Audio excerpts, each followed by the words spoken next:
¿Sabes qué se siente cuando te borran de tu propia historia? No es rabia, no es tristeza, es como si te arrancaran el apellido y te dejaran solo con el nombre.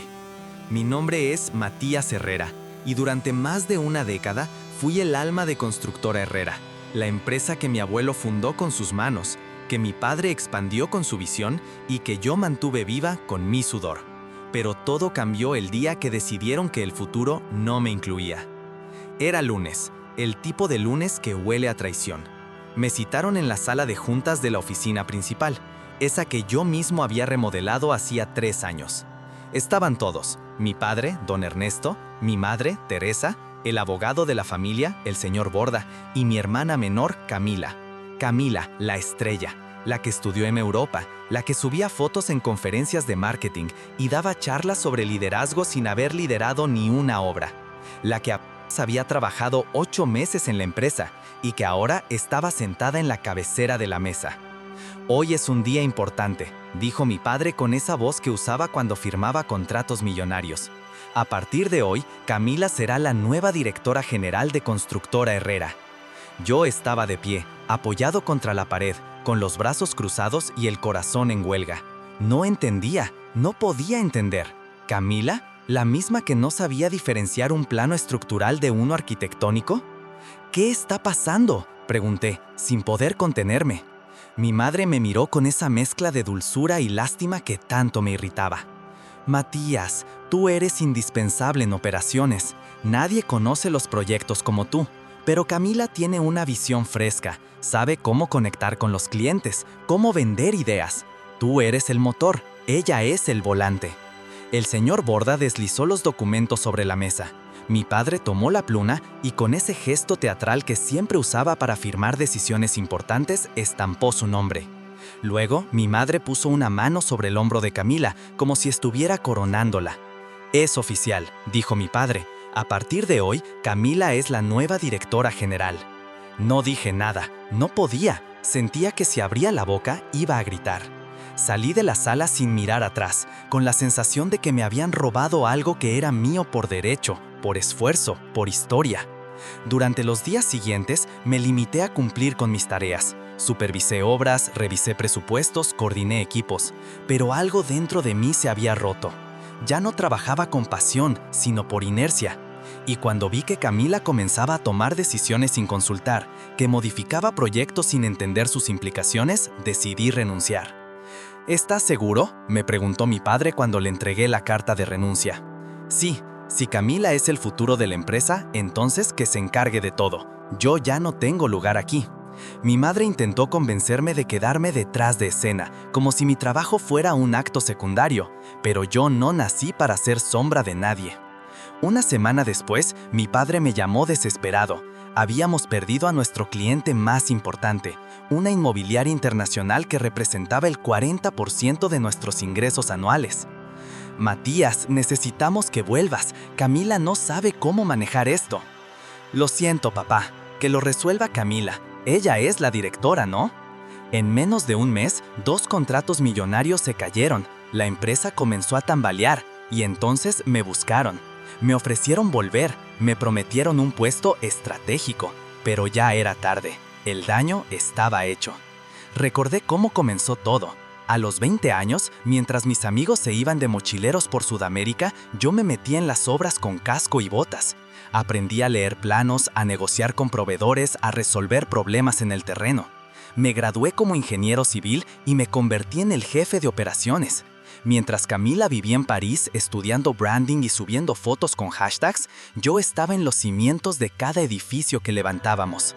Y ahora me decían que ella tenía la visión, que era mejor con la gente, que los clientes la adoraban. Como si eso fuera suficiente para liderar una empresa que se construyó con sudor, con errores corregidos a tiempo, con decisiones difíciles. Matías, me dijo Camila, cuando intentó convencerme de volver. Sé que estás dolido, pero te necesito, no puedo hacerlo sin ti. Lo miré a los ojos, vi sinceridad, pero también miedo. No era una líder, era una chica jugando a ser jefa. Camila, no se trata de ti, se trata de lo que representa esta empresa para mí, y ya no representa nada. Me fui, Comencé a trabajar como consultor independiente. En menos de 6 meses tenía más clientes que Constructora Herrera, y mientras ellos luchaban por sobrevivir, yo construía algo nuevo, algo mío. Pero la historia no termina ahí, porque cuando crees que has dejado el pasado atrás, el pasado encuentra la forma de tocarte la puerta. Y esta vez lo hizo con una propuesta que cambiaría todo. ¿Y si el pasado no te persiguiera para castigarte, sino para darte una segunda oportunidad? Porque eso fue lo que sentí cuando mi padre volvió a tocar mi puerta. Habían pasado 6 meses desde que renuncié a Constructora Herrera. 6 meses desde que me liberé de una empresa que me había dado todo y luego me lo había quitado. En ese tiempo, me convertí en consultor independiente. Mi nombre empezó a sonar en el sector como alguien que resolvía problemas imposibles, que entregaba proyectos antes de tiempo, que no necesitaba una gran firma para demostrar su valor. Mi agenda estaba llena, mis ingresos se habían duplicado. Y lo más importante, dormía tranquilo, sin reuniones familiares disfrazadas de emboscadas, sin tener que fingir respeto por decisiones absurdas, sin tener que ver a Camila jugar al liderazgo mientras la empresa se desmoronaba. Pero entonces, un viernes por la tarde, mientras revisaba planos en mi estudio, sonó el timbre. Era mi padre. ¿Podemos hablar?, dijo, con una voz que no le conocía, una mezcla de cansancio y arrepentimiento. Lo invité a pasar. Se sentó en el sillón como si llevara años sin descansar. Me miró con los ojos de alguien que había perdido más que contratos. La empresa está al borde del colapso, confesó. Camila no sabe cómo manejar la presión. Los clientes están perdiendo la confianza, los empleados están desmotivados. Y los bancos, bueno, los bancos ya no nos ven como una apuesta segura. No dije nada, solo lo observé. El hombre que me había enseñado a trabajar duro, a no rendirme, a respetar la historia de nuestra familia, ahora parecía derrotado. Necesitamos que vuelvas, Matías, no como jefe de operaciones, como director general. Me quedé en silencio. Era la propuesta que había esperado durante años, pero ahora no sabía si quería aceptarla. ¿Y Camila?, pregunté. Ella misma lo pidió. Dijo que no está preparada, que tú eres el único que puede salvar la empresa. Eso me sorprendió, no por la sinceridad, sino por la humildad. Camila nunca había admitido una debilidad, nunca había reconocido que yo sabía más, que yo era el verdadero pilar de Constructora Herrera. ¿Y mamá?, pregunté, sabiendo que su opinión siempre había sido decisiva. Está de acuerdo, dice que cometimos un error, que no supimos valorar tu entrega. Me levanté y caminé hacia la ventana. Afuera, el sol comenzaba a ocultarse detrás de los edificios que alguna vez ayudé a construir. Pensé en los años que había dedicado a la empresa, en las noches sin dormir, en los fines de semana perdidos, en los cumpleaños que me perdí por estar en una obra.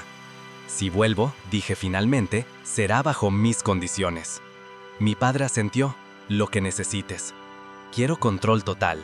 Quiero revisar cada contrato, cada proyecto, cada decisión. Quiero elegir a mi equipo. Y quiero que Camila se mantenga al margen, al menos por ahora. Hecho, respondió.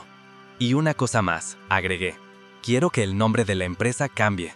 Ya no será Constructora Herrera, será Herrera y Asociados. Porque esto ya no es una historia de hermanos, es una historia de reconstrucción. Mi padre me miró con los ojos llenos de lágrimas. No dijo nada, solo asintió. Así comenzó mi regreso. Pero no fue fácil. La empresa estaba en ruinas. Los contratos perdidos habían dejado un vacío financiero enorme. Los empleados estaban desmotivados y los clientes escépticos. Mi primer día como director general fue como entrar a una zona de guerra. Reuní a todo el equipo en la sala de juntas, más de 30 personas, entre ingenieros, arquitectos, administrativos y obreros. Sé que muchos de ustedes están pensando en renunciar, comencé. Sé que han perdido la fe en esta empresa, pero les prometo algo. Si se quedan, si confían en mí, vamos a levantar esto. Vamos a demostrar que Herrera y Asociados no es solo un nombre nuevo, es una nueva forma de hacer las cosas. Algunos me miraron con esperanza, otros con duda, pero nadie se fue. Comencé por revisar los proyectos activos. Había errores en los presupuestos, retrasos en las entregas, problemas con los proveedores. Me encerré durante días con los jefes de cada área, corrigiendo, reorganizando, renegociando. Luego, llamé a los clientes que se habían ido. Les ofrecí garantías, descuentos, soluciones. Algunos aceptaron volver, otros no. Pero cada llamada fue una oportunidad para demostrar que algo había cambiado. También renové el equipo. Contraté a jóvenes ingenieros con ideas frescas, pero también a veteranos con experiencia. Creé un comité de innovación, otro de calidad y uno más de relaciones públicas, porque entendí que no bastaba con construir bien, había que comunicarlo. Camila, por su parte, se mantuvo al margen. Asistía a algunas reuniones, pero no intervenía. A veces me preguntaba si estaba realmente arrepentida o simplemente aliviada. Pero no importaba, lo que importaba era que no interfería. Mi madre comenzó a visitarme en la oficina, me traía café, me preguntaba por los avances, me ofrecía consejos. Era su forma de pedir perdón. Y yo, aunque aún dolido, aceptaba su presencia como un puente hacia la reconciliación. Mi padre, en cambio, se convirtió en mi aliado. Me ayudaba con contactos, con negociaciones, con decisiones difíciles. Era como si hubiera vuelto a ser el mentor que alguna vez admiré. En 3 meses logramos estabilizar la empresa. En 6 comenzamos a crecer. Y en 1 año, Herrera y Asociados era reconocida como una firma renovada, eficiente y confiable. Pero el éxito no vino sin desafíos. Uno de los más grandes fue un proyecto internacional, la construcción de un complejo turístico en la costa del Pacífico. Era una obra ambiciosa, con un presupuesto millonario y una logística complicada. Aceptamos el reto, formamos un equipo especial, viajamos al terreno, hicimos estudios, presentamos propuestas. Todo iba bien hasta que descubrimos que uno de los socios locales estaba involucrado en corrupción. Fue un golpe duro. Si seguíamos adelante, nos arriesgábamos a perder credibilidad. Si cancelábamos, perdíamos una oportunidad única. Convocamos a una reunión urgente. Estaban todos, mi padre, Camila, los jefes de área, los abogados. Tenemos que tomar una decisión, dije. Las opiniones estaban divididas. Algunos querían seguir, otros preferían retirarse. Mi padre propuso negociar. Camila, sorprendentemente, sugirió denunciar. Si queremos que esta empresa tenga futuro, dijo, tenemos que demostrar que no toleramos la corrupción. Lo miré con atención.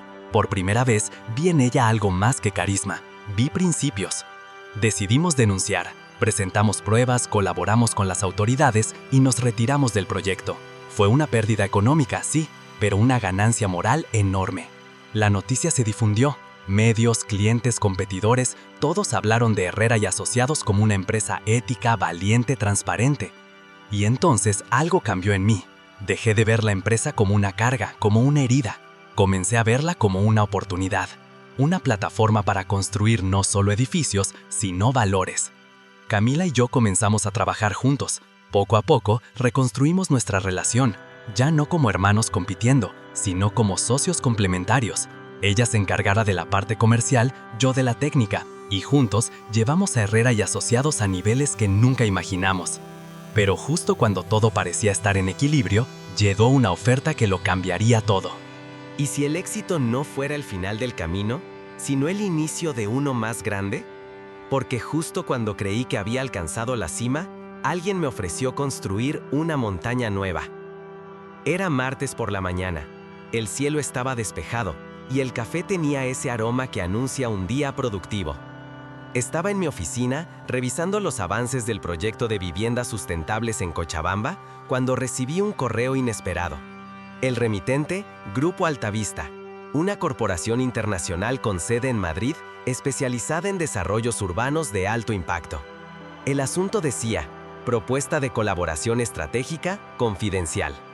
Abrí el mensaje. Era una invitación para viajar a España y reunirme con los directivos del grupo. Querían discutir una alianza para liderar un megaproyecto en América Latina.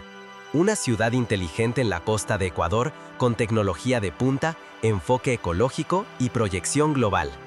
Me quedé en silencio. Era la clase de oportunidad que solo aparece una vez en la vida.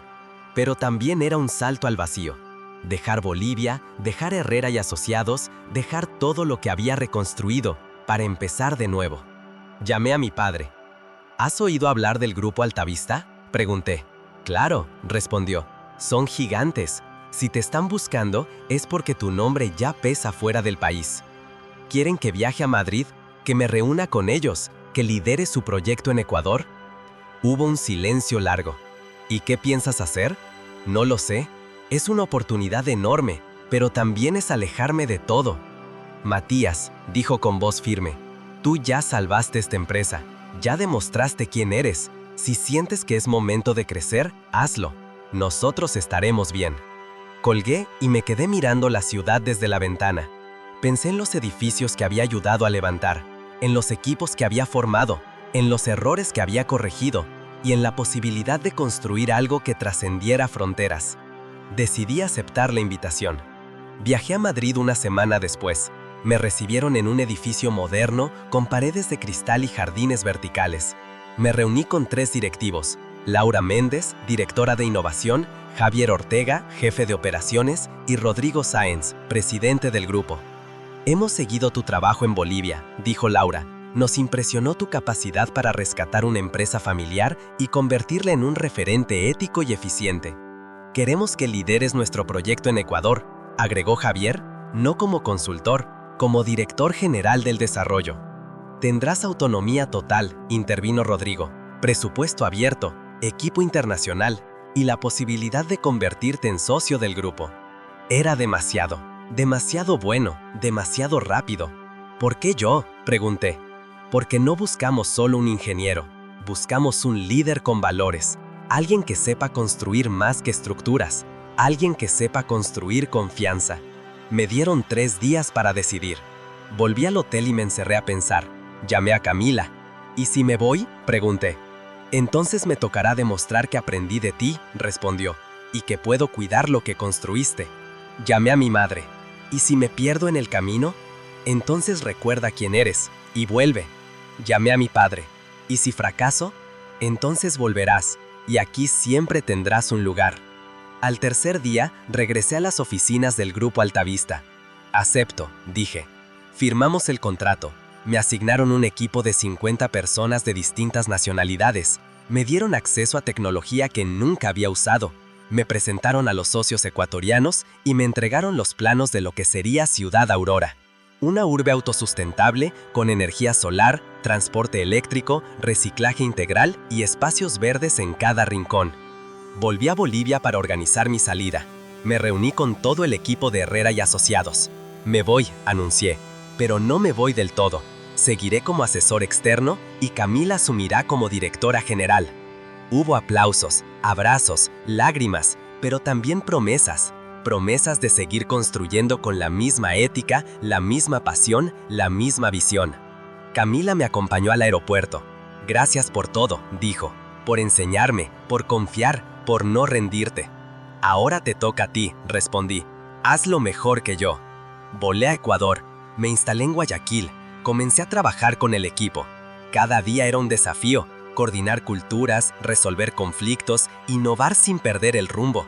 Pero también era una aventura, una oportunidad de aprender, de crecer, de dejar huella. Y entonces ocurrió algo inesperado. Durante una visita al terreno, conocí a Valeria. Era arquitecta, especialista en urbanismo ecológico.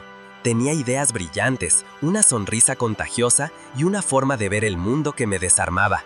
Comenzamos a trabajar juntos, luego a compartir almuerzos, luego a caminar por la playa. Luego hablar de cosas que no tenían que ver con planos ni presupuestos.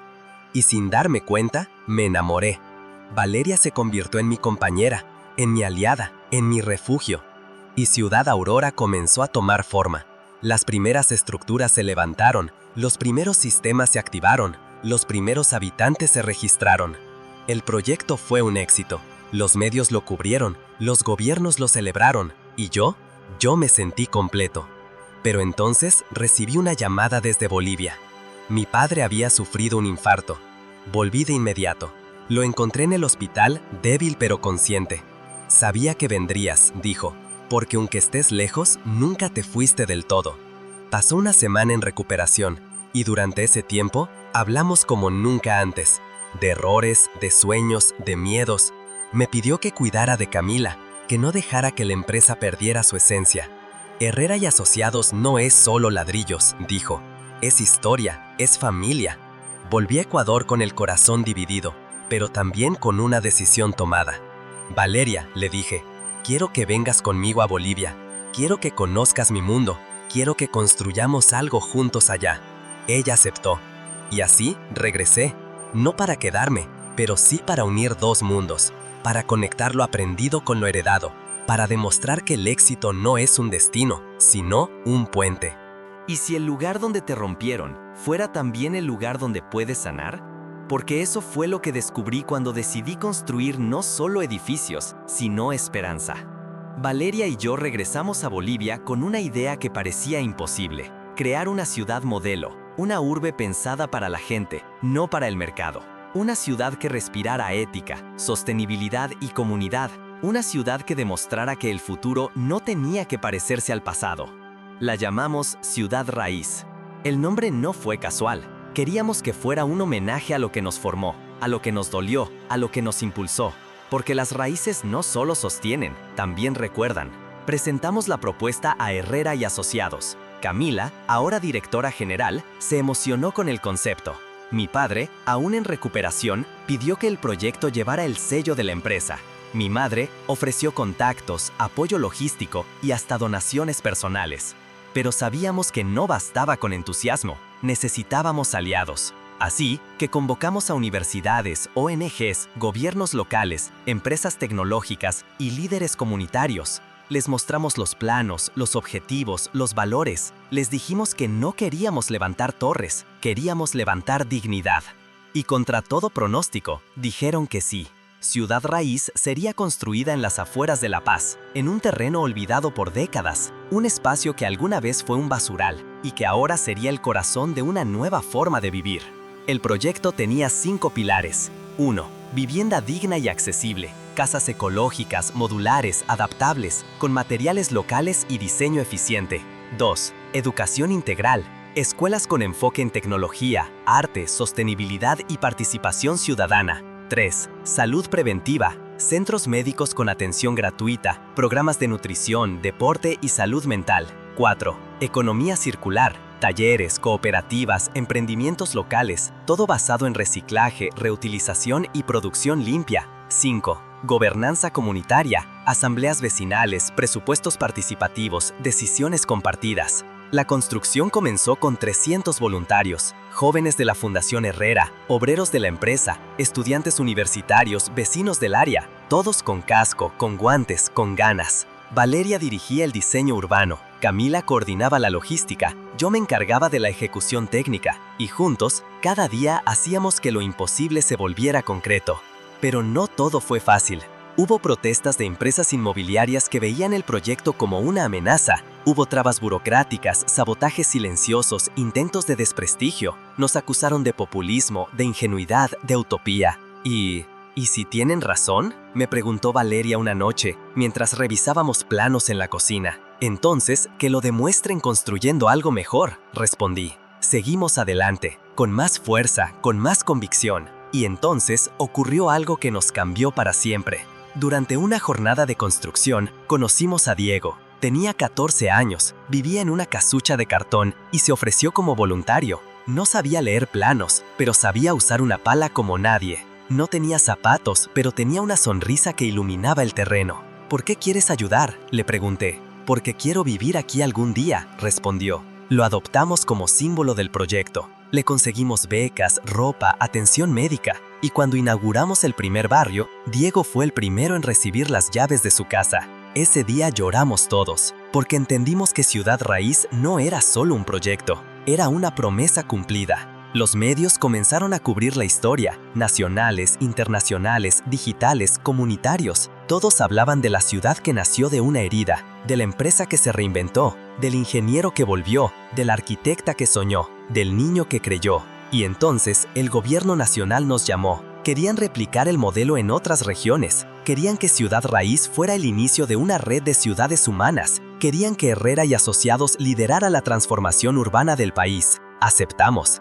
pero con una condición. No queremos contratos, dije. Queremos compromisos. Queremos que cada ciudad tenga participación ciudadana real, que cada proyecto tenga auditoría social, que cada peso invertido tenga rostro. Fue un acuerdo histórico. Y así, comenzamos a diseñar Ciudad Raíz 2 en Santa Cruz, Ciudad Raíz 3 en Sucre y Ciudad Raíz 4 en El Alto. Valeria y yo viajábamos cada semana, coordinábamos equipos, formábamos líderes, capacitábamos jóvenes, y cada vez que veíamos una casa terminada, una escuela abierta, un niño sonriendo, sabíamos que estábamos haciendo lo correcto. Pero también sabíamos que no podíamos hacerlo solos. Así, creamos el Instituto Raíz, un centro de formación en urbanismo ético, arquitectura social y liderazgo comunitario. Becamos a jóvenes de todo el país, les enseñamos a construir con propósito, a diseñar con empatía, a liderar con humildad.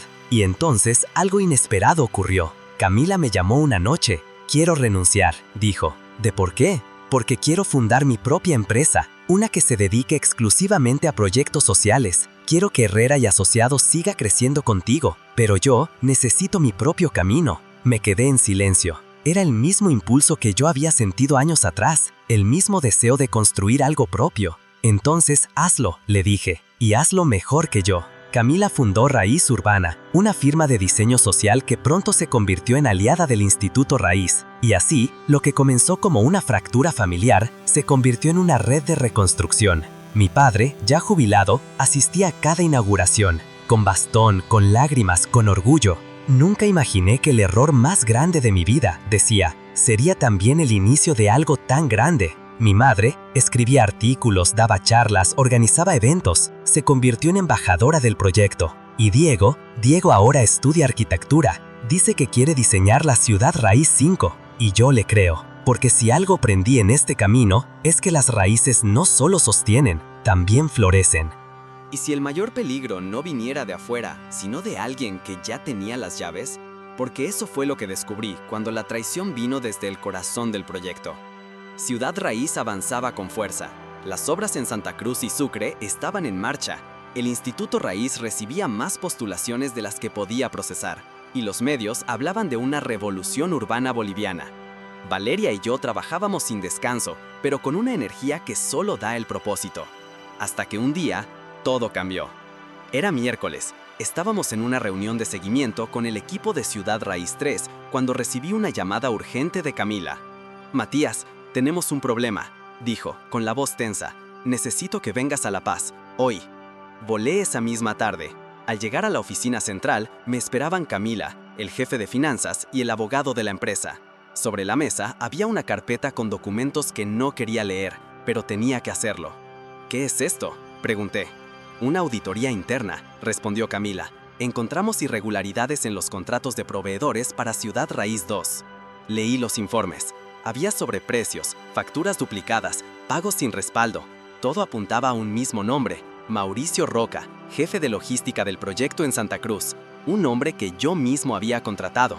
Un profesional con experiencia, con recomendaciones, con carisma. «¿Estás segura?», pregunté. «Sí, y hay más». Camila deslizó otra carpeta. Esta vez eran correos electrónicos, grabaciones, mensajes. Mauricio había estado desviando fondos, manipulando licitaciones y cobrando comisiones ilegales. Todo desde dentro. Todo mientras sonreía en las reuniones y hablaba de transformación social. Sentí que me faltaba el aire. ¿Y los demás? ¿Alguien más está involucrado? No lo sabemos aún, pero necesitamos actuar ya. Convocamos a una reunión de emergencia. Estaban todos los directores, los coordinadores de proyecto, los asesores legales.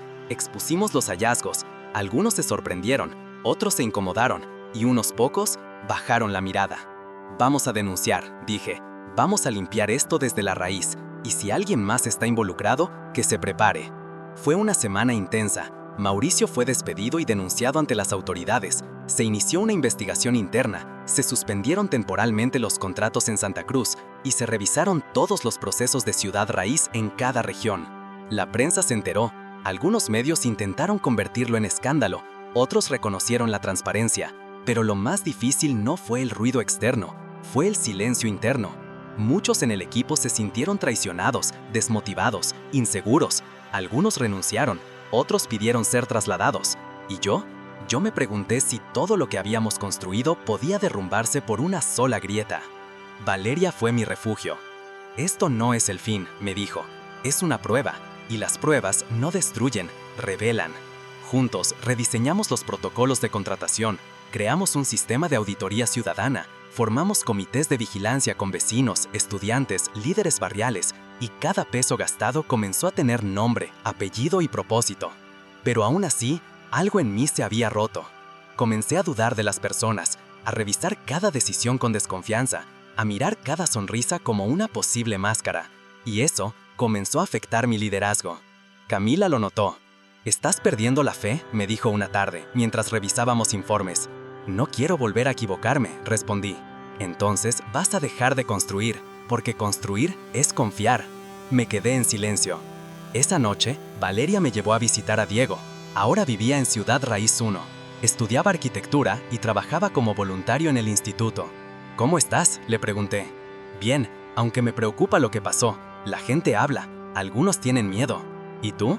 Yo confío en ti, porque tú me diste mi casa, y eso no se olvida. Me abrazó, y en ese abrazo entendí que la confianza no se recupera con protocolos, se recupera con presencia. Así que decidí hacer algo radical. Durante los siguientes 3 meses, recorrí cada obra, cada barrio, cada comité. Me reuní con vecinos, con obreros, con estudiantes. Escuché quejas, sugerencias, historias.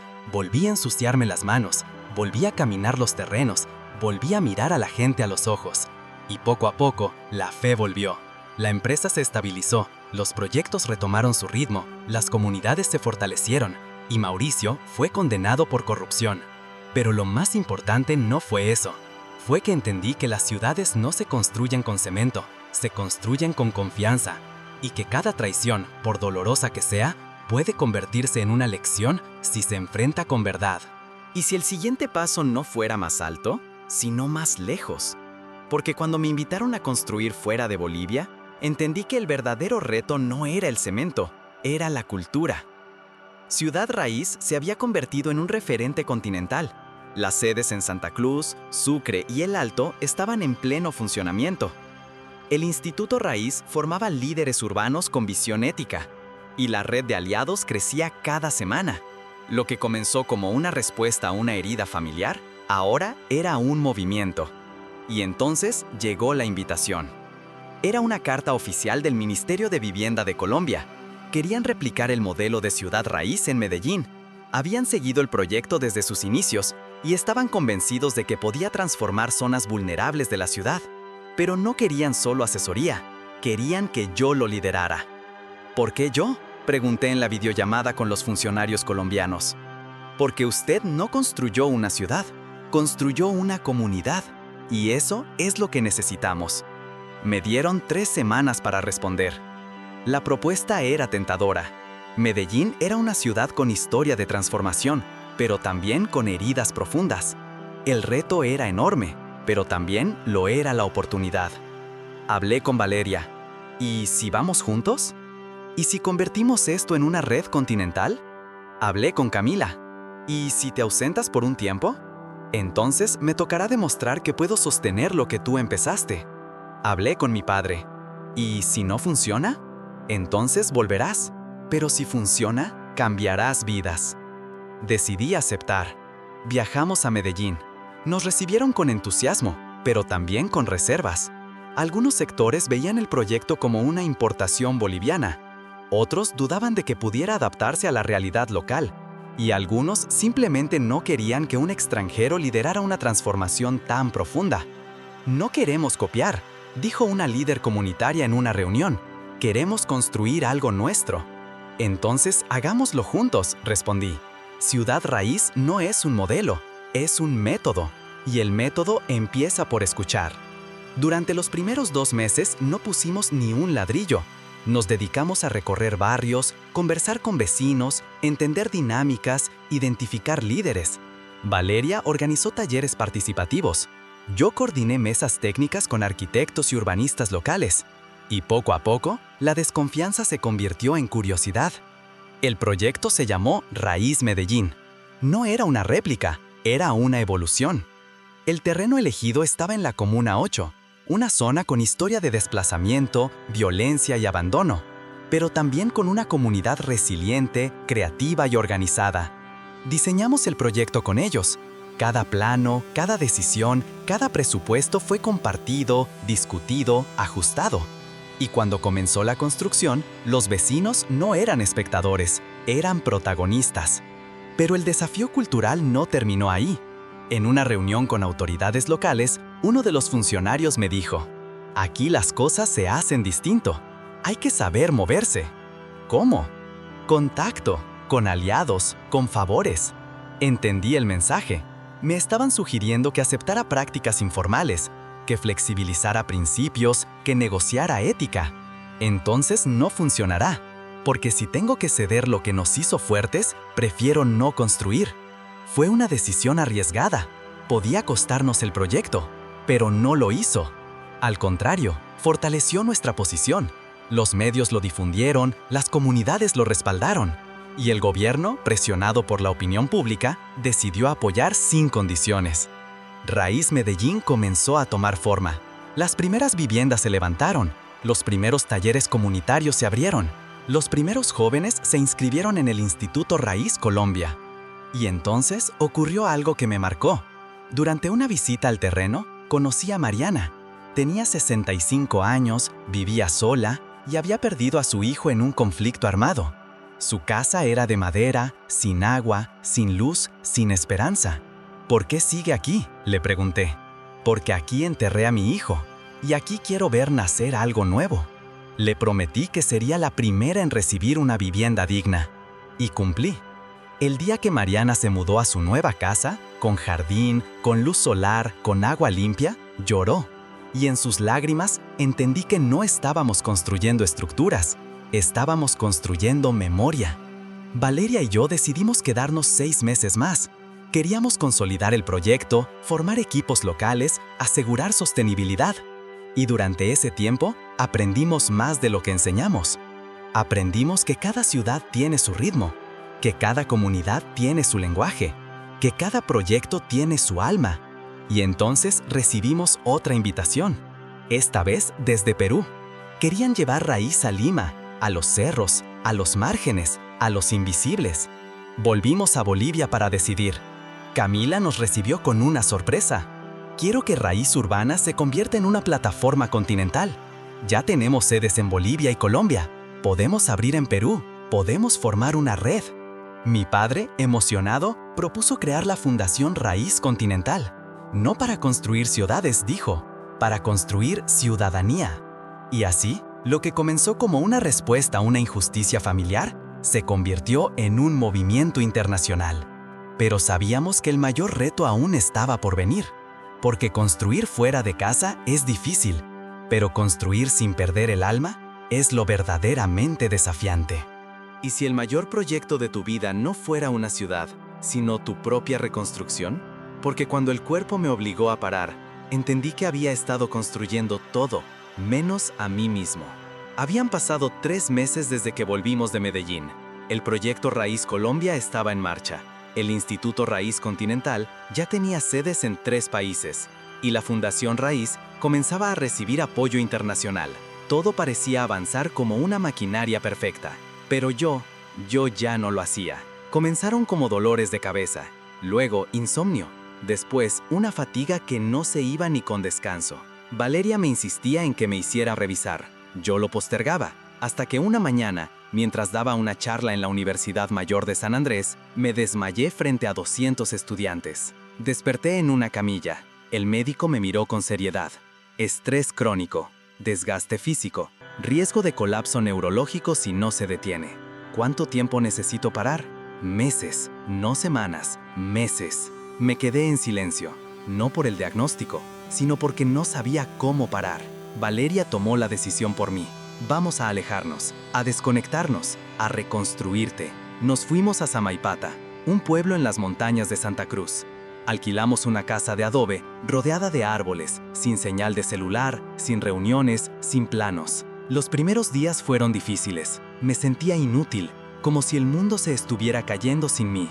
Pero poco a poco, comencé a respirar distinto, a dormir mejor, a caminar sin prisa, a escuchar sin pensar en soluciones. Valeria me enseñó a meditar, a cocinar sin reloj, a leer sin subrayar. Y en ese silencio, comencé a escucharme. Recordé cosas que había olvidado. Mi primer dibujo de una casa cuando tenía 7 años. La vez que mi abuelo me llevó a una obra y me dijo, construir es cuidar. El cumpleaños que pasé solo en una obra, porque el presupuesto no cerraba. El abrazo de Camila cuando me entregaron el título de ingeniero. Y entonces lloré. Lloré por todo lo que había perdido, por todo lo que había postergado, por todo lo que había exigido sin darme permiso de fallar. Valeria me abrazó. No eres una máquina, eres un ser humano que construye. Y para construir bien, hay que estar bien.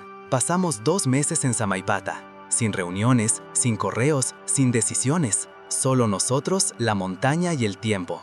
Y cuando volví a La Paz, lo hice distinto. No como líder, como persona. Me reuní con Camila. Quiero reducir mi carga, quiero delegar más, quiero vivir mejor. Entonces estás listo para el siguiente nivel, me dijo, porque liderar no es controlar, es confiar. Me reuní con el equipo. Voy a tomar un rol más estratégico, pero necesito que ustedes lideren los proyectos, que se equivoquen, que aprendan, que crezcan. Algunos se sorprendieron, otros se emocionaron, todos aceptaron. Y así, Herrera y Asociados se convirtió en una empresa horizontal, con liderazgo distribuido, con decisiones compartidas, con procesos humanos. Valeria y yo fundamos Raíz Interior, un programa de bienestar para líderes sociales. Ofrecíamos retiros, terapias, formación emocional, porque entendimos que no basta con construir ciudades, hay que construir personas que puedan sostenerlas. Y entonces ocurrió algo inesperado. Recibí una carta de la Universidad de Harvard. Me invitaban a dar una conferencia sobre urbanismo ético.